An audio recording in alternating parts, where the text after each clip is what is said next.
If Mike Tyson hadn't been injured 2 weeks ago, his $30 million bout with heavyweight champion Evander Holyfield would still be on for this Friday in Las Vegas.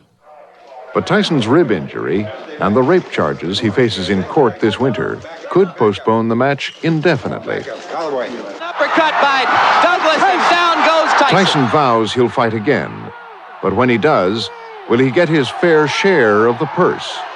Or will it go to the man who controls him? Tonight on Frontline, boxing promoter Don King.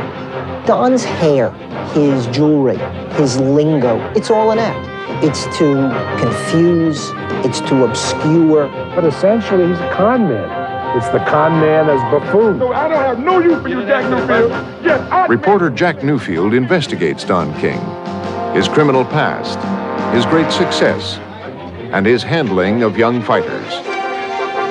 Tonight on Frontline, Don King, Unauthorized.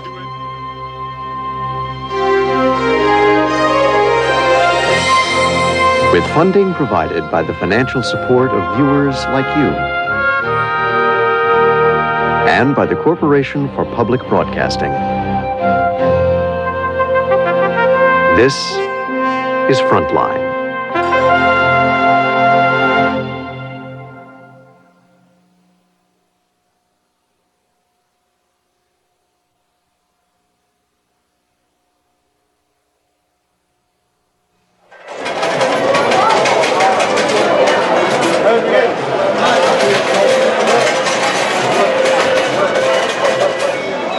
If Don King were a city, he would be Las Vegas. Flamboyant, awake 24 hours a day, driven by money, rooted in gambling and the mob. Last March, I came to Vegas searching for Don King. I was there with hundreds of reporters for Mike Tyson Razor Ruddock fight. As an investigative reporter, I have always been interested in the exercise of power, and nowhere is it more naked than in the world of boxing. I have written about boxing for the past 30 years, including several tough articles about King. Mostly, he laughed them off. He even toyed with giving me a long interview for a book I'm writing on his remarkable life. I think it's just a great, great town and great people. And I Don King is bigger than boxing. He is a cultural phenomenon. He's been on the cover of just about every national magazine. He's been invited to the White House by the last 3 presidents. My purpose was to try to get beneath the electrified hair and mesmerizing personality. But after I asked Don King my first question, he exploded in anger. But for a scumbag like you, Jack Newfield, that is prejudiced, you don't have no right to do what you do. You're not fair, impartial, and objective. Do your thing. I was taken aback by the intensity of his rage and by his attempt to intimidate me. You ain't got nothing in you that spells truth. You're the biggest prevaricator and lying SOB that ever was, man. You are nothing. You are nothing. Can I get your autograph? The public may see Don King as a benign rogue, but his roots go back to a violent past in blue-collar Cleveland, Ohio, where intimidation was a way of life. Excellent. And we're coming right up to the spot where... Yes, sir, maybe, 30 feet ahead, somewhere in there, right about in that area. I returned to King's old neighborhood with Bob Tunney, a former Cleveland police officer. Tunney was an eyewitness when King, a numbers racketeer, stomped a man to death in 1966. We were driving west on Cedar, and I saw a few hundred feet ahead, man lying on the sidewalk, man standing over him, kicking him in the head. We drove up there immediately, stopped the car, and I jumped out of the vehicle, and the man standing up had a revolver in his hand. So I pulled out my gun. I says, "Drop the gun." He took the gun, threw it on the back trunk of another vehicle that was parked there. I went over immediately and grabbed that gun, and as I did, this gentleman standing up just went over to the man lying down and gave him one vicious kick again, right in the head. Police officers rushed to aid the victim. One of them took this photograph. Detective Tunney is shown leaning over the man, Sam Garrett. Garrett weighed 100 pounds less than King, and he owed King $600. And he kept saying to me, Donald, I'll pay you, I'll pay you, I'll pay you. He repeated it a couple times. And after that, he just lapsed in unconsciousness. Donald King was well known to the Cleveland Police Department. His rap sheet shows that he was arrested more than 30 times between 1951 and 1966 on charges ranging from gambling to assault. In 1954, King killed a man in a shootout. It was a case of self-defense. A high school graduate with a quick mind for mathematics, King had been working in the illegal numbers business since age 18. In the early 1960s, he was the biggest numbers boss in Cleveland and was grossing $15,000 a day. A previously undisclosed FBI document reports that King was kicking back a portion of his profits to the Cleveland Mafia in return for protection of his numbers operation. I also learned new information about the Sam Garrett murder case. Detective Tawney told me he was offered what he believes was a bribe. Probably the fall of '66, I got approached by an attorney. And he says, you know, Tunney, Donald can do a lot for you. And I knew what he meant right away, and I said, well, forget it. Police reports allege that King spent $30,000 to buy off witnesses to the killing. It seemed to work. None showed up to testify at the trial. But based on the eyewitness account of Detective Tawney, a jury convicted Don King of second-degree murder after just 4 hours of deliberation. Then, in a highly unusual move, the judge met with King and his lawyer and reduced the jury's murder verdict down to manslaughter. Nobody from the prosecutor's office was present at the meeting. Carl DeLau was Tunney's boss in the homicide unit.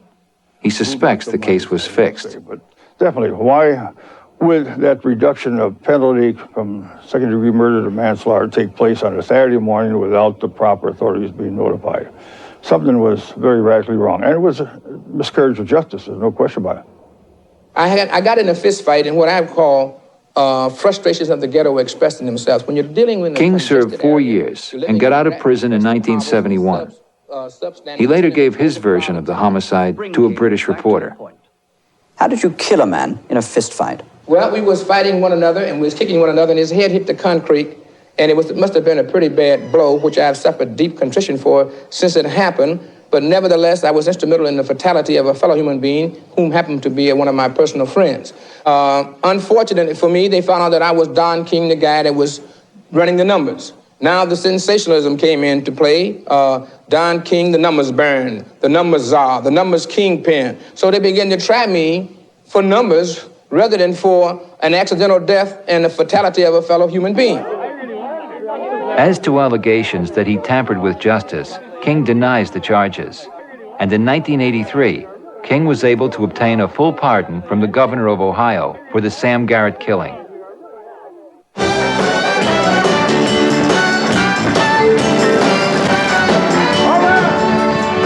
It was King's friend, rock and roll legend Lloyd Price, who helped turn King from numbers to boxing.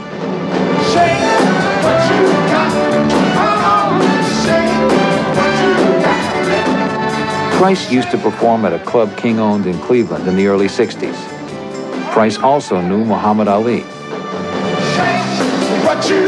Well, I knew Ali about maybe a year or two before I met Don. I met Don in 60, 61, and I knew Ali before he even fought for any big fights. And was long down through the years before I actually introduced the two together. I probably introduced Ali to Don by telephone. King saw his chance.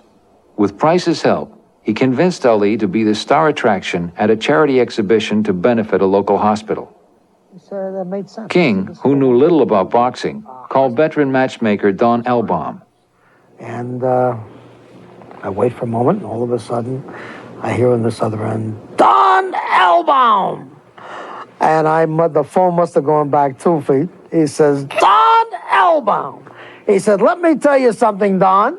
He says, my name is Don King, and there's a black hospital that's in a lot of trouble here in Cleveland, and we've got to save it. 8,500 Muhammad Ali fans turned out to watch the former world heavyweight champ mix it up with 4 opponents in a 10-round exhibition. Ali clowned with 4 different sparring partners. Don King displayed his gift for glitz by adding a fashion show and a music concert to the event. A Cleveland hospital came out the big winner on the boxing magic of Muhammad Ali. The hospital got $20,000, and Don King's new career was launched.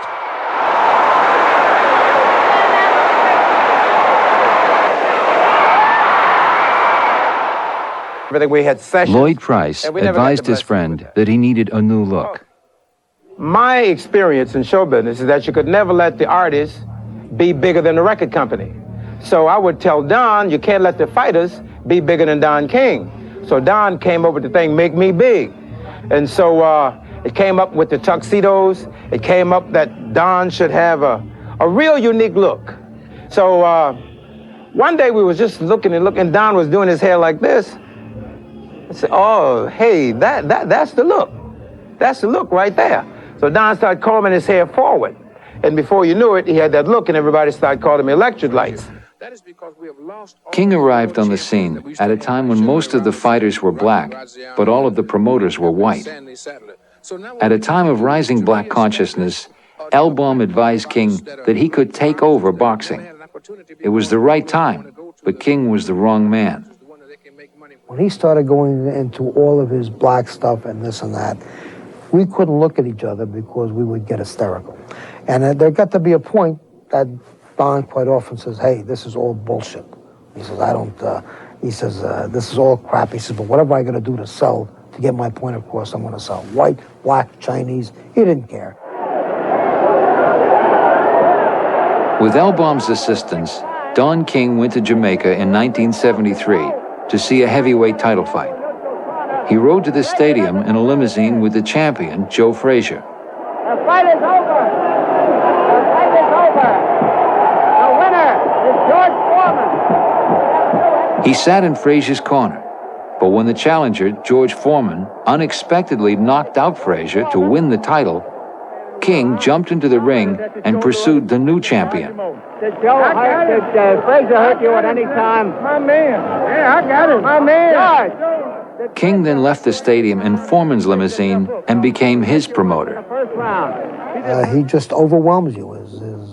His personality, his use of words, whether they're in place or not in place, his just character is just something that when you first meet him, it's very, very easy to become like he's been your friend forever and that he's doing everything he can for you.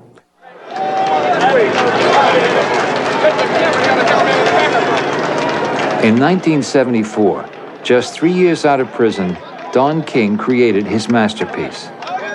Preaching black solidarity, King convinced Muhammad Ali, George Foreman, and the black government of Zaire to join in what would become known as the Rumble in the Jungle.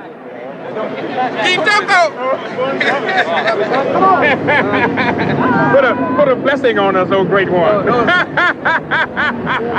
King put together a boxing match and a music event in a $14 million deal, which few people expected would ever take place. Hello, darling. How are you? Miss Etta James. Hello, Etta, darling. How are you? I'm delighted to see you. In a brilliant stroke of salesmanship, King convinced the government of Zaire to put up $10 million to finance the fight, even though the country was mired in poverty. Of the 3 men who started King out in boxing, 2 were still with him, Muhammad Ali and Lloyd Price, who was now a partner with King in the music deal. Don Elbaum had been cut out by King and was left behind. Foreman throwing more punches now. Maybe this could be the tactic of Ali to let the man punch himself out. 30 seconds left in round 8. The fight was memorable, pitting an undefeated George Foreman against Muhammad Ali, a 3-1 underdog. Another sneaky right hand. This time he works over the shoulder of Foreman. It's the combination.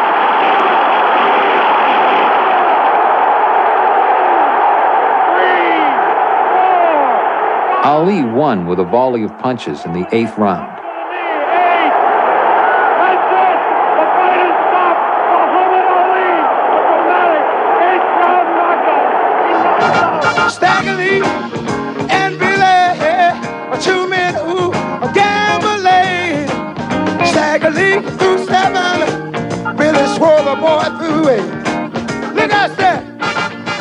The event made Don King.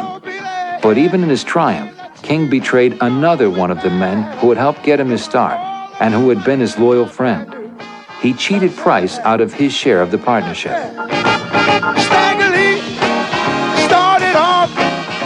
I know that I should have a piece of the business because Don told me I should have a piece of the business. In fact, we should be 50-50 partners. To this day, and that was in 1974, I haven't got paid, even though I was locked into a letter of credit. 6 years later, King would betray the last of the men who helped give him his start. After Muhammad Ali had suffered a brutal beating in his last championship fight, King shortchanged him out of $1 million. Ali sued to get his fair share of the purse. But King found the one man who could get Ali to drop the suit: Ali's longtime friend and Muslim brother, Jeremiah Shabazz. King asked Shabazz to deliver payoff money to Ali and have him sign a release. I was in Don's office. Don gave me the money with specific instructions: don't give this money to Ali unless he signs that paper. And it was $50,000 on his desk? Yeah, it was $50,000 cash dollars, yes. Ali, his health deteriorating and facing years of expensive litigation, accepted the cash and signed the release. I'll never forget when I presented the documents back to Don. He was just so pleased. He said, I had done a real great job. He thanked me, and, I was his boy at that time. Don and I would still be friends, except that this guy, he just uses people. When he uses you up, then he has no more need for you. He goes on to the next one. You're just so much cannon fodder, just a nothing.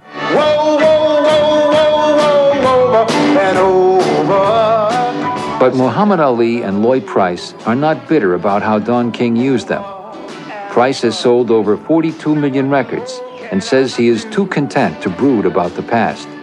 He and King are still friends, and their plan to make King the biggest promoter in boxing had worked. Over and over, I will do for you, 'cause you've got one personality. It's just great to be an American. I'm King. Only in America, John. You're a star. You can do anything. Any profession you want. I was about boxing. You got it. Let me sign you up.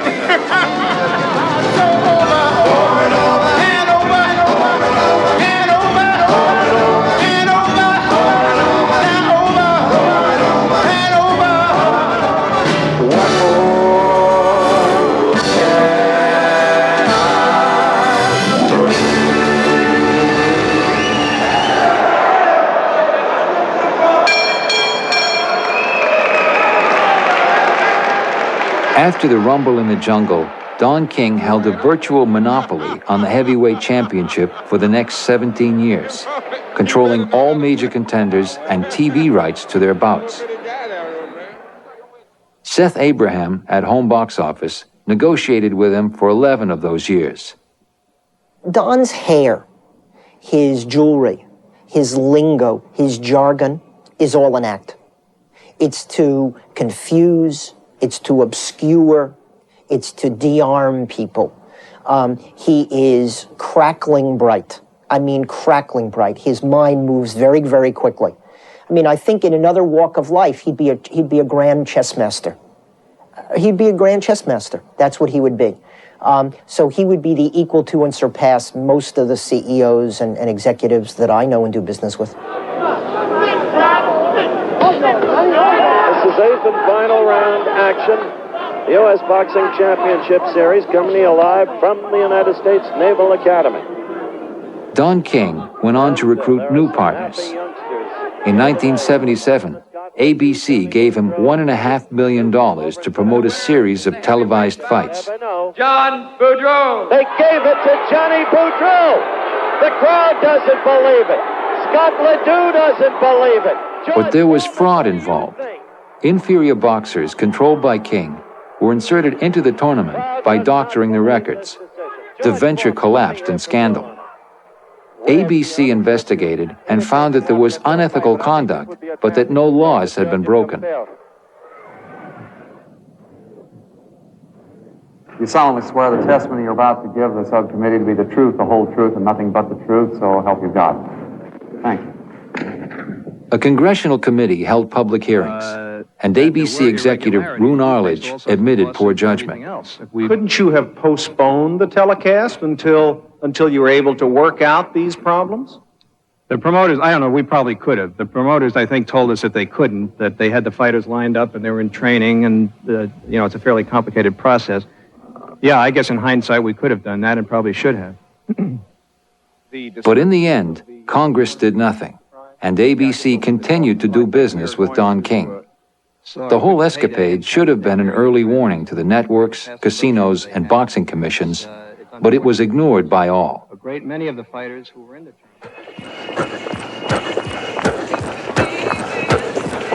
During the 1980s, a dozen fighters never reached their full potential under Don King. Tim Witherspoon is one of this group known as the lost generation of heavyweights.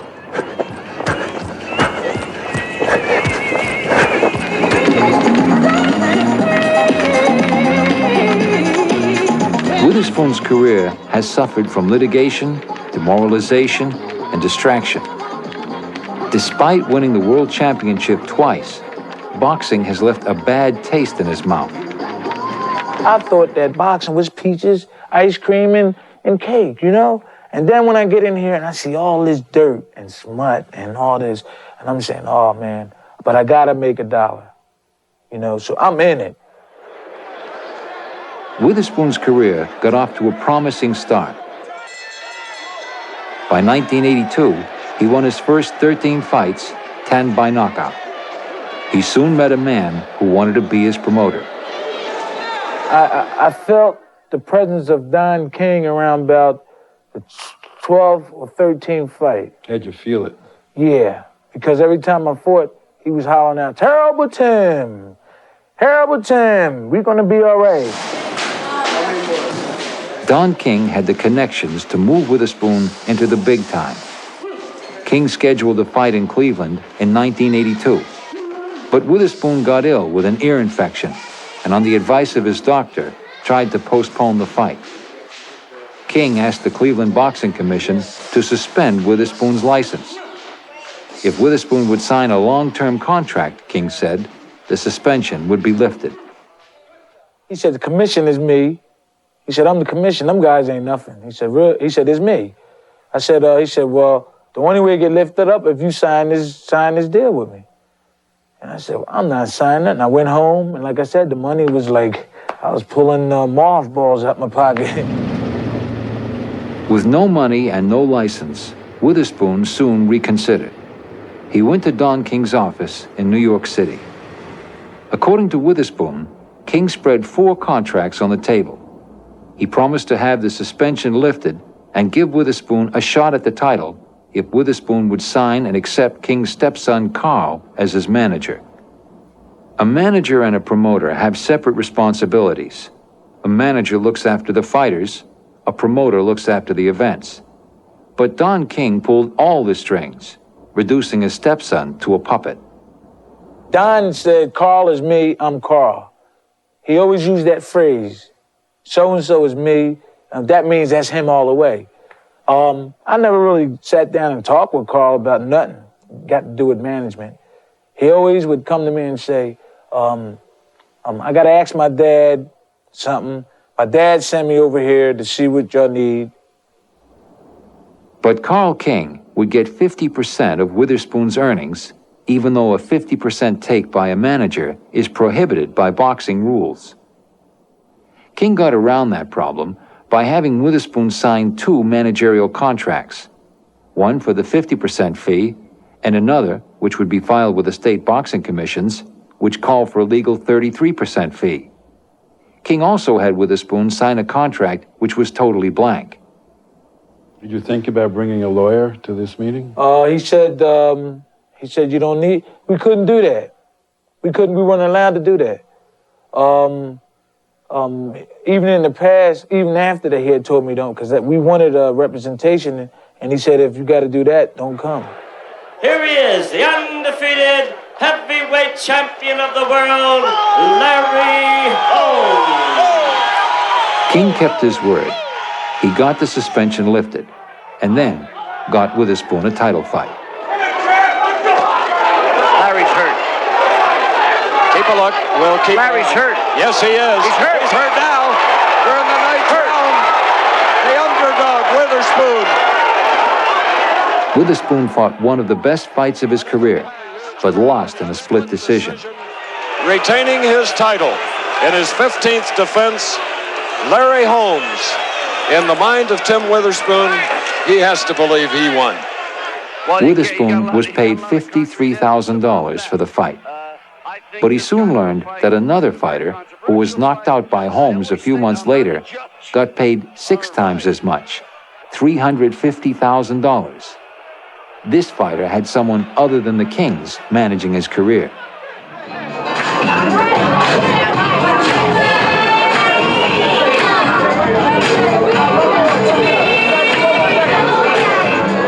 Witherspoon could still celebrate.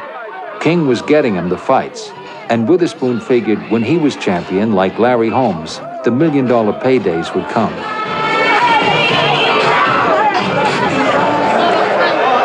My lords, ladies and gentlemen, presenting from Philadelphia, the champion, Tim Witherspoon. By the summer of 1986, Witherspoon was the heavyweight champion and felt his big payday had finally come. King had made a match for him to defend his title in England against British champion Frank Bruno. He first heard the news through his manager, Carl King. He said, if we going over there, we getting paid. He says, it's got to be a lot of money, right? That's the first time he said anything like that to me, right? So he said, I'm going to go ask my father what we're going to get. And from West Ham, London, the challenger, Frank Bruno. I know that when you go into another country with your title, you're getting paid double. You're not going there in his backyard to fight for pennies. I knew this, you know? So I said, hey, I know I'm going to be rich now. What did you imagine you were going to be paid? I imagine, I thought within myself that I knew I was going to get robbed, but he would be generous and give me maybe 600, 700,000.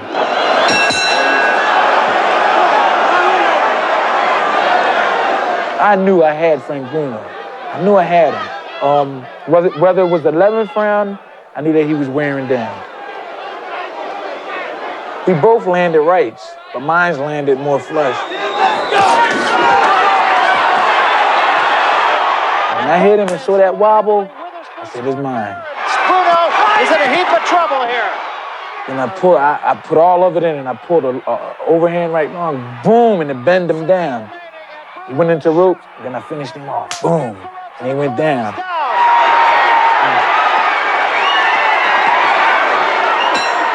I was the happiest man in the world. And the guys was in the ring.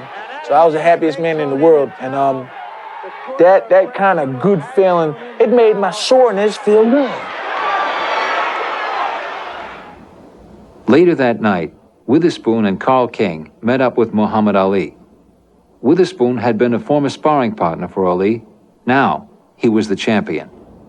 That was the greatest thing in my life that I could experience, right? But you know what Ali said to me? He whispered in my ears. He said, I know you're getting robbed. I swear. He said, I know you ain't gonna get all your money. But joking, and I laughed at him, you know? The fight generated millions of dollars in revenue, including a total gate of $2 million and $1.7 million more for the American television rights. But when Tim Witherspoon got home, he received a check for only $90,000. He immediately called Don King. He said, Timmy? I said, yeah, Don, what's all this here, 90,000? He said, well, really what it is is 90, is half, you got a nickel. He said, you got a nickel, Carl get his cut, and then you had expenses. I said, man, this is crazy. King's reference to a nickel meant that Witherspoon's share of the purse was $500,000. King then subtracted expenses, the biggest being $250,000 for his stepson Carl. To make matters worse, Witherspoon found out that the challenger, Frank Bruno, got paid $900,000. At Wembley ended up the Seth Abraham and HBO put up the money which bankrolled the fight. Well, when you read in the papers that the champion took home $90,000 and the challenger took home $900,000, what did you think? I thought it was unusual, but in boxing, lots of things are unusual. HBO is a broadcaster, not a promoter. We do not see fighter contracts. We do not ask to see them. We have no jurisdiction to see fighter contracts. I don't mean just in a Witherspoon situation. I mean in any situation. We're not promoters in that sense. So did I think it was unusual? Well, lots of things in boxing are unusual. Did I ask Don about it? Sure I did. But he said that's something that he was taking up with Tim. Did I pursue it? No, I didn't pursue it. But again, in boxing, there are lots of things that are very, very unusual. And now, my good friends, introducing the principals. Witherspoon was totally demoralized when he faced his next opponent, James Bone Crusher Smith. But King had put himself in a no-lose situation. Without Witherspoon's knowledge, King had made his stepson Carl Bone Crusher's manager on the eve of the fight. This meant that Carl King was managing both fighters in the same match, a conflict of interest unusual even by boxing standards.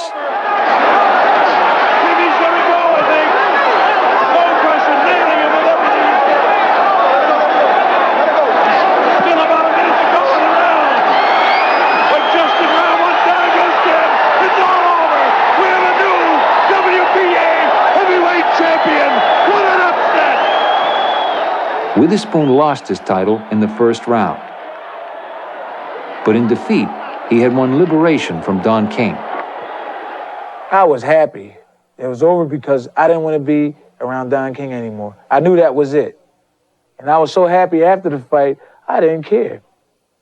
Tom Moran is Witherspoon's friend and current manager. No, at that point I realized that it was something that was so much bigger than Tim and so much more powerful, that Don King was, at that time, probably, if not the most powerful person in sports. He was certainly up there in the top 2 or 3. And boxing was a sport where it was kind of Tim against Don King one-on-one, and Don King's a sharp, slick individual, and you can't expect somebody like Tim, who's got an amazing skill in one area, to have those kind of skills in another area. And I felt that he was just a victim of the situation in that sport. Tim Witherspoon was now broke. He filed a $25 million lawsuit against Don and Carl King, alleging fraud and conflict of interest. King retaliated by blacklisting Witherspoon from fighting any boxer he promoted, which included most of the top 10 heavyweights. After some damaging pretrial evidence was obtained by his lawyers, Witherspoon says threats and intimidation followed. How can Don intimidate you? He has a lot of money. Money is power. And I'm sure everybody knows what can come after that. I mean, everybody knows that, put it this way, I have got as far as arming myself. Arming myself for protection reasons and stuff like that. You fear physical violence? Oh, that's in the game. That's in the game. He's just playing it safe.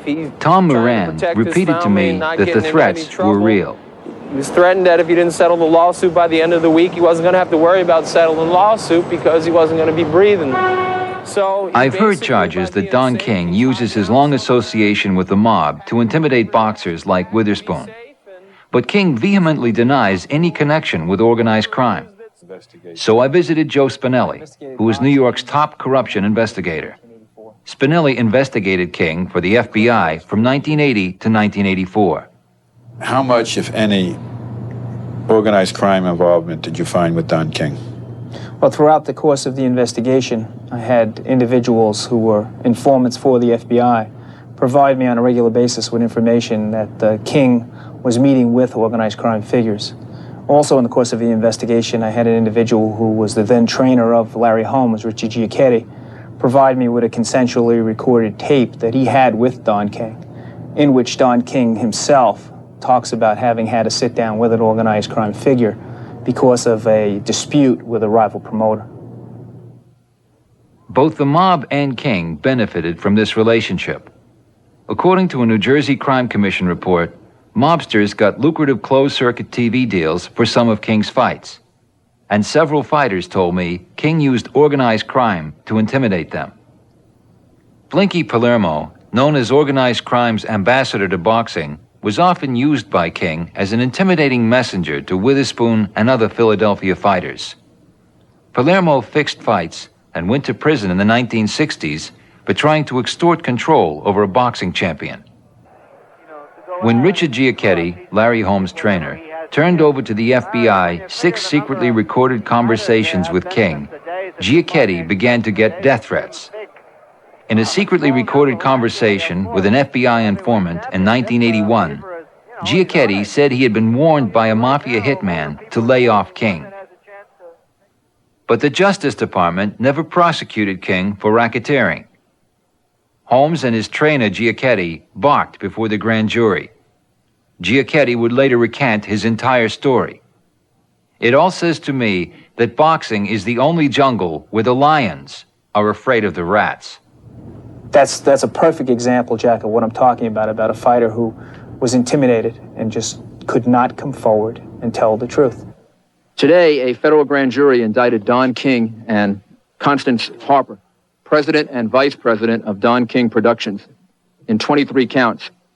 The best the feds could ever do was indict King in 1984 for tax evasion. King was acquitted of all charges. 6 months later, he flew the jurors to London to see the Bruno Witherspoon fight as a token of his appreciation. Sun City is the showplace of Bophuthatswana. By the mid-1980s, Don King had promoted fights in England, Zaire, Panama, and the Philippines. Now a South African resort called Sun City was looking for a piece of the action.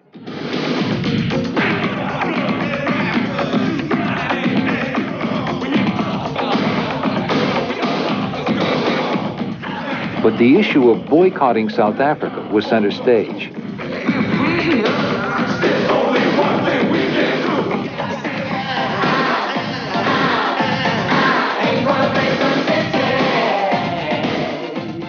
A group of performers made this video to argue the case. King had joined a boycott group led by Arthur Ashe. But at the same time, King tried to convince David Bay, a heavyweight he was promoting, to fight in South Africa. How did Don justify your fighting in South Africa? First, he wanted me to go. He said, this is a big opportunity for you, fighting for the heavyweight championship of the world. And you'll bring the title back home. We had the title. And I said, nah, but a whole lot of people going to be mad at me, and I wouldn't want that. So I got up, and I started walking downstairs, and Don King right behind me. Oh, he said, I'm proud of you. I'm proud of you, Teddy Bear, what you did. He said, that's the right thing you did, turn the fight down going to South Africa. And I'm saying, yeah, right, you know. Bay turned down $850,000 and did not go to South Africa. Ladies and gentlemen, introducing Sun City's WBA Heavyweight Championship of the World. King did not go to South Africa either, but he did convince another heavyweight, Greg Page, to take Bay's place. Oh, good right hand from Page, and Footsie's legs buckled a little. I think he's in trouble. Hey, he's down! We then got Greg Page to go, and Greg Page knocked out Jerry Coetzee. They did a lot for Bob Lee is president of the International Boxing Federation. Well, according to the promoter in South Africa, he paid Don King $1 million for that fight. King was rebuked by Arthur Ashe and forced to resign from the executive board of Artists and Athletes Against Apartheid. I had caught up with Bobby Lee and the South African part of the story last March when I went to Vegas to try to get an interview with Don King. King had refused my request for an interview for several months, and I thought the press conference before the Tyson-Ruddock fight would be an opportunity to seek him out in person. I don't want to predict and prognosticate and tell a lie. King was working the reporters individually when he began to criticize Bob Lee and the International Boxing Federation for ranking black South African fighters. Bobby Lee is no longer fit to be the president of an organization. He's dealing with South Africa. King's tirade began when I asked him about his own dealings in South Africa. Don, can we talk to this for a second? What about the million you got from Sun City? Well, the million I got from Sun City, and this I'm going to say to you because to me, you means nothing, because you have been one of the guys who have vilified me, crucified me, castigated me all throughout my career, not objectively, not fair and impartially. No, let me talk now. We made 3 appointments with you to give you another thing. As far as I'm concerned, you're a scumbag. I don't have no use for you at all. You may be the greatest as you think you're the greatest, but to me, you as a man to man, you are nothing. You are dirt, and I just walk around you to keep them stepping in it. So you have to worry about me. So I don't have no use for you, Jack Newfield. Yes, I made the mistake. I made the mistake of not going to South Africa. Then Don King did something I've never seen him do. He admitted he'd been wrong. I stand reproved. I apologize for what I did because I understand that it was wrong. Even though I didn't go there, I thought I could do it at an arm's length transaction. But for a scumbag like you, Jack Newfield, that is prejudice. You don't have no right to do what you do. You're not. King continued to vent his anger and then had my press credentials revoked. I read the truth. Which is the fact that we control who comes to this. It's a privilege, not a right, and I'm rejecting. It's the First Amendment right to ask a question at a press conference. It's a private property. It's a private event. We were approved. It's been changed. Why? Because I said so. Later, King's men denied Frontline all access. Here, take this man's tape out of this camera. The argument spilled out into the hallway when King's men tried to take the videotape out of our camera. No, I want the tape out of this camera. This is a private property. King's stepson Carl also tried to intervene. I ain't gonna be as nice as my father. I'll beat your fucking ass. Hotel security was called, and the argument quickly dissipated. King had successfully avoided answering any more of my questions, and I was glad to get out of there. Right after my press credentials were yanked, I watched Mike Tyson being led away by a sea of bodyguards. Mike Tyson's relationship with Don King has all the makings of an American tragedy. Tyson and I both grew up in the Bedford-Stuyvesant section of Brooklyn. I met him when he was 14 years old through my friend, former light heavyweight champion, Jose Torres. I don't know, he's like when he was in jail.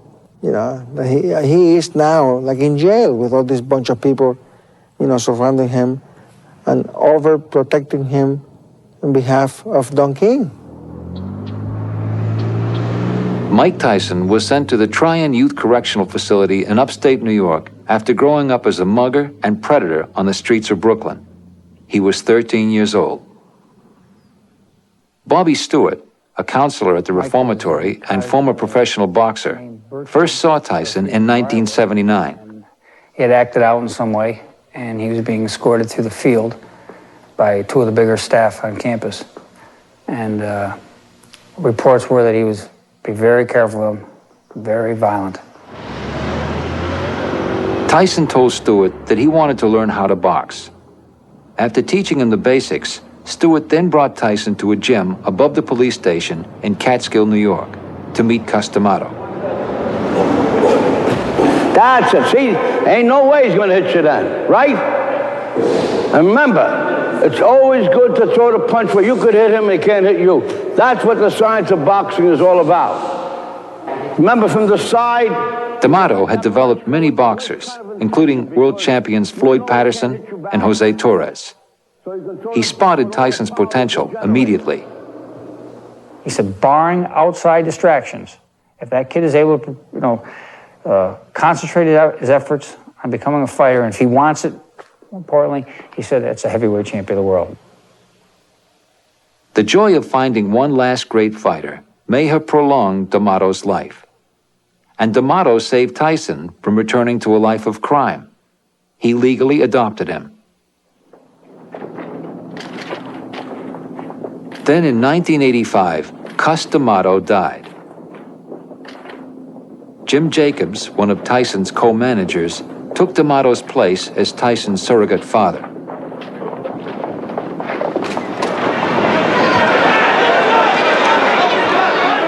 One year later, Tyson fulfilled D'Amato's prediction. That was a right to the body and an uppercut to the head, and Berbick is down.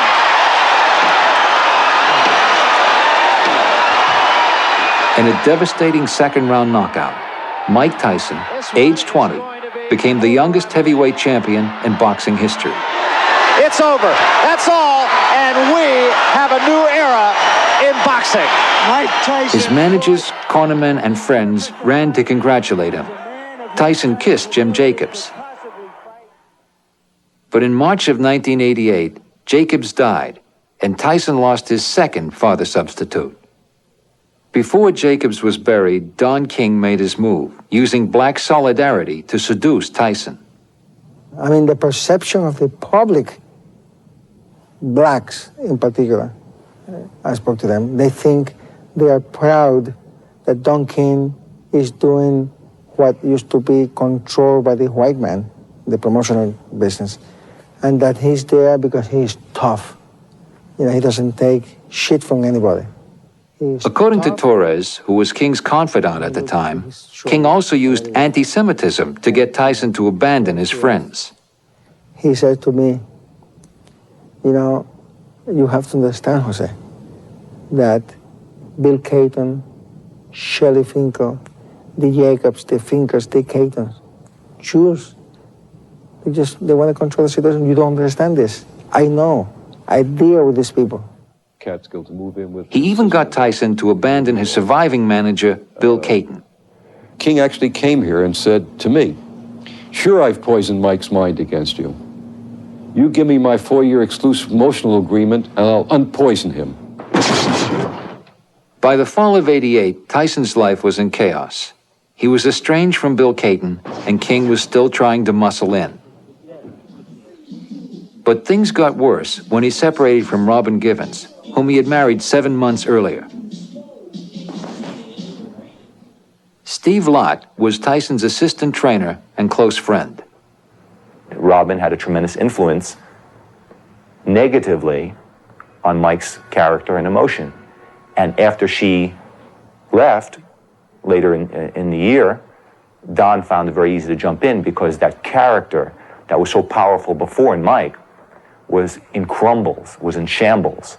And Mike was no match for Don at that time emotionally to battle his wit and his con.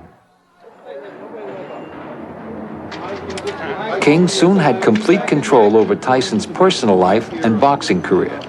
Both have declined ever since. Situation at the time, but rolling willingly just to try to get in the shot that will finish things in. Oh, the uppercut! What an uppercut by Douglas, and down goes Tyson.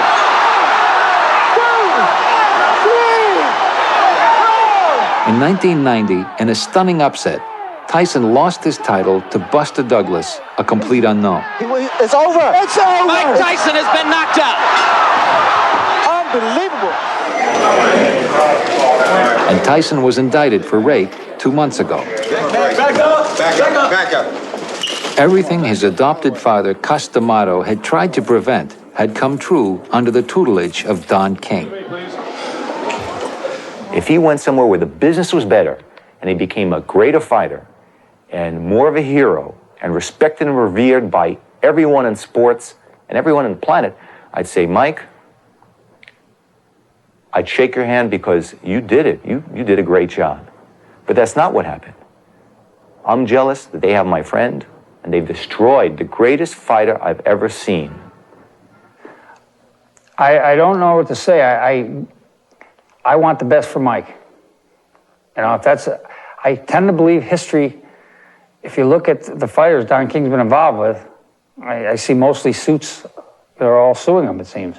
I hope in Mike's case it's different, that things are changed. But if you go on past history, you know, he's going to be the loser in the long run. If Mike Tyson fights again under Don King, it will add millions to King's empire. An empire which already includes a $5 million mansion in Ohio, condos in Los Angeles and Las Vegas, and 2 townhouses in New York. In 1988, he bragged that his company grossed more than $100 million a year. All this from being the most successful entrepreneur in boxing history, promoting over 200 championship fights.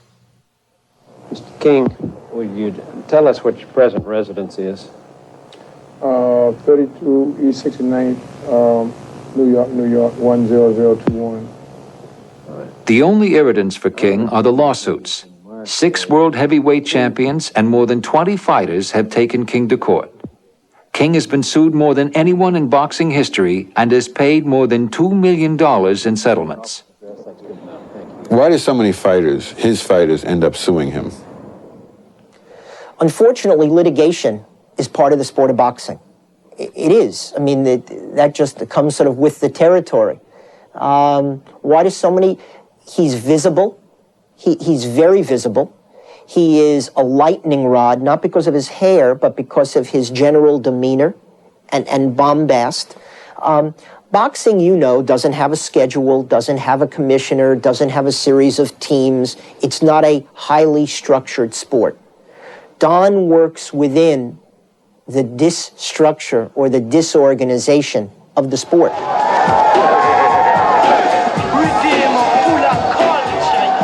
The possibility that boxing will ever be cleaned up is remote.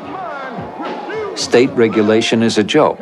If Nevada ever did crack down, the action would simply shift to Atlantic City. And at the national level, there's no interest in regulation. But here in round 1, Lewis is like a spring ready to uncoil. Despite the artistry of a Joe Louis, Ray Robinson, or Muhammad Ali, boxing is a hustler's paradise. 40 years ago, sports writer Jimmy Cannon called it the red light district of sports. It still is. Even at the championship level, boxers remain the exploited workers. Unlike other professional athletes, boxers have no union, no pension plan, no health insurance, no power.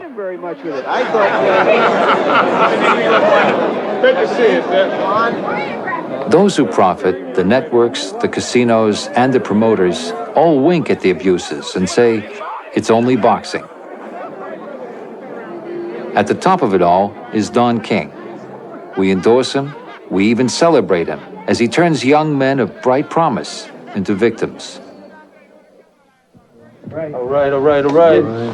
Precious Lord, once again, your warrior goes into battle. Tim Witherspoon is slowly working himself back into contention. Under new management, he has won his last 10 fights. Soon, his $25 million lawsuit against the Kings will come to trial. Oh, yeah. Tim, man. All right, Tim, man. Terrible time. Terrible, Tim. Your time. You're the man. You're terrible, man. Witherspoon will never be as great a boxer as Tyson or Ali, but I will always remember him as the fighter who stood up to Don King. You know, that's Don King. To rip somebody off is a feeling he get. And he get that big old knot in his pocket, and he be rubbing them. He loved money.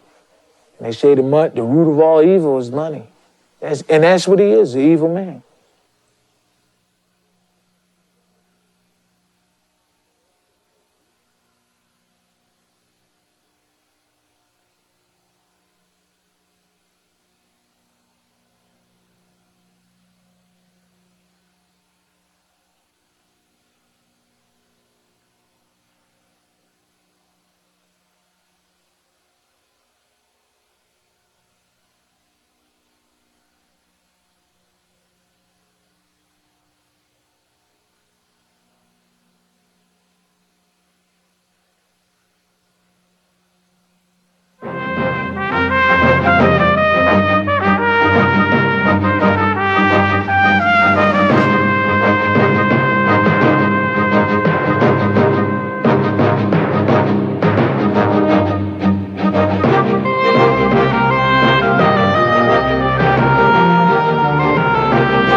Funding for Frontline is provided by the financial support of viewers like you and by the Corporation for Public Broadcasting. Frontline is produced for the Documentary Consortium by WGBH Boston, which is solely responsible for its content.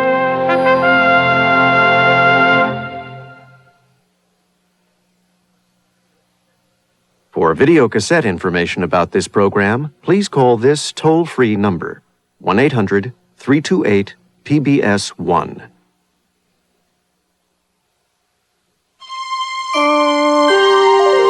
This is PBS.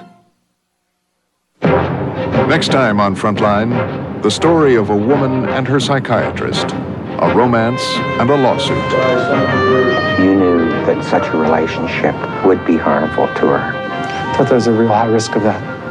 He was already my doctor in helping me, and if he became my lover as well, he would be my doctor and he would be my lover. My Doctor, My Lover on Frontline.